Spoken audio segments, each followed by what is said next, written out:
Hello everyone, welcome to my channel. मैं अज़मत आबदी।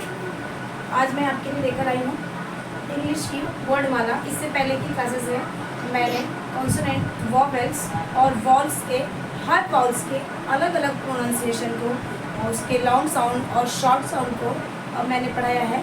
आप जाकर इस क्लास को देख सकते हैं। उसके बाद आज की मेरी क्लास में हमने अपनी क्लास में सिलसिला जो शुरू किया है वो है बुक की रीडिंग, अंडरस्टैंडिंग, फिर ग्रामर, स्पोकन, सभी चीज़ें। तो हम लोगों ने जो शुरुआत जो मेरी है वो इंग्लिश के बुक रीडिंग और अंडरस्टैंडिंग से होती है। तो इसके लिए जैसे कि हमने कंसोनेंट, वॉवेल्स पढ़े, वॉल्स के साउंड्स पढ़े। वॉल्स के साउंड्स को आप बार बार रिवीजन करें, याद करें। उतनी देर में हम अपनी न्यू क्लास में हिंदी की वर्णमाला जो होती है उन अक्षरों को इंग्लिश में देखेंगे कि वो कैसे बनते हैं। फिर उसके बाद हम नेमिंग पे जाएंगे। नेम बनाना ये एक बहुत ज़रूरी चीज़ है।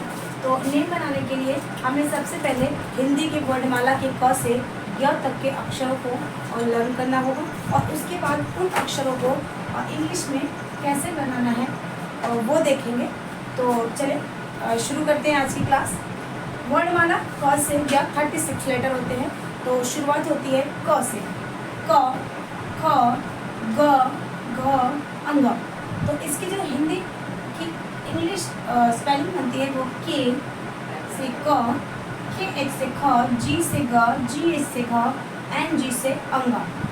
च, सी एच से च, सी डबल एच से छ, सी डबल एच से छ, जे से ज, जे एच से झ और एन से इया पढ़ते हैं। इसके बाद आती है बारी ट, ठ, ड, ढ, ड। तो टी से ट, टी एच ठ, डी से ड, डी एच से ध और एन से अड़। इसके बाद आता है त, थ, द, ध, न। तो उसके लिए टी से त, टी एच थ, डी द, डी एच ध, एन से न। प, फ, भ, भ, म। पी से प, पी एच से फ, बी से ब, बी एच भ, एम से म। इसके बाद बारी आती है जो अगले लेटर्स है वो है य, र, ल, व। तो य के लिए वाई, र के लिए आर, ल के लिए एल और व के लिए वी यूज होता है। इसके बाद श, ख, स, ह। तो इसके लिए जो लेटर्स होते हैं वो S H, S, double H या एस एच भी लिख सकते हैं।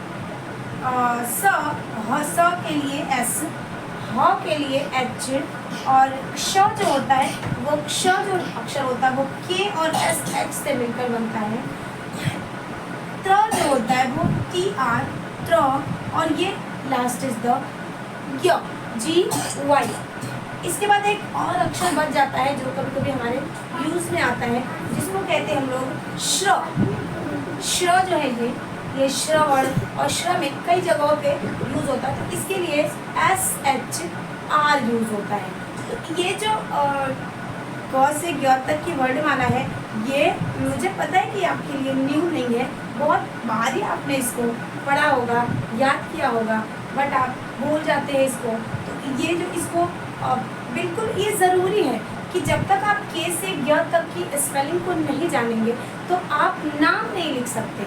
अगर किसी व्यक्ति का नाम लिखना है तो हिंदी में आप बनाएंगे कैसे इंग्लिश जब आपको इसकी स्पेलिंग ही नहीं पता है। तो आप इसको एक बार फिर से लर्न करें और बिल्कुल पंक्चुएट कर दें, बिल्कुल पक्का इसको याद कर जाएं और बिल्कुल रट लें। जब तक मैं आगे की क्लास लाती हूँ तब तक आप इसको ज़रूर से ज़रूर याद कर लें, क्योंकि हमने जो सिलसिला शुरू किया है कि हमें इंग्लिश की बुक की रीडिंग कराना है बच्चों को। मेरी मेन प्रॉब्लम यही थी कि बच्चों की इंग्लिश की बुक रीडिंग बहुत ख़राब होती है। रूरल एरियाज़ में गार्जियन सपोर्ट नहीं कर पाते, कुछ गार्जियन जो सपोर्ट कर पाते हैं उनके पास समय भी नहीं होता। तो इसके लिए बच्चों की प्रोनाउंसिएशन और बुक की रीडिंग बहुत ख़राब हो जाती है।